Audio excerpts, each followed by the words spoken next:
SUNY New Pulse. What's going on? My name is Jason S. Andrews, also known as Jason Salim, and I am applying to be a part of the theater program for the spring of 2021.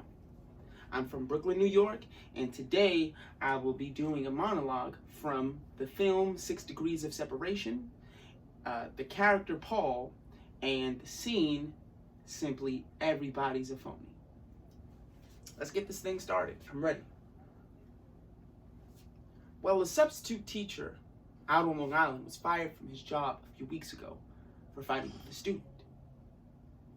A few weeks later, he returned to the classroom, shot the student unsuccessfully, held the class hostage, then shot himself successfully. This fact caught my eye. Last sentence. Times. A neighbor described him as a nice boy, always reading Catcher in the Rye. The nitwit Chapman, who shot John Lennon, said he did it because he wanted to draw the attention of the world to the Catcher in the Rye, and the reading of the book was to be his defense. And young Hinckley, the whiz kid who shot Reagan and his press secretary, said, if you want my defense, all you have to do is read Catcher in the Rye. It seemed to be the perfect time to read it again. Well, I haven't read it in years. I borrowed a copy from a young friend of mine because I wanted to see what she had underlined, and I wanted to see why this touching, beautiful, sensitive story, published in July 1951, had turned into this manifesto of hate. I started reading. It's exactly as I remembered.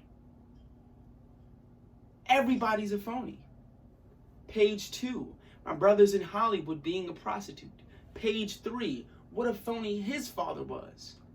Page 9, people never notice anything. Then on page 22, my hair stood up. Remember Holden Caulfield, the definitive sensitive youth, with his red hunter's cap? A deer hunter's hat? Like hell it is. I sort of closed one eye as if I was taking aim at it. This is a people shooting hat. I shoot people in this hat. I've realized that this book is preparing people for bigger moments in their lives than I ever dreamed of. Then on page 89. I'd rather push a guy out a window or chop his head off with an axe than to sock him in the jaw. I hate fistfights. What scares me the most is the other guy's face. I finished the book. It's a sensitive story. Comic, because the boy who wants to do so much can't do anything at all. That'll be all.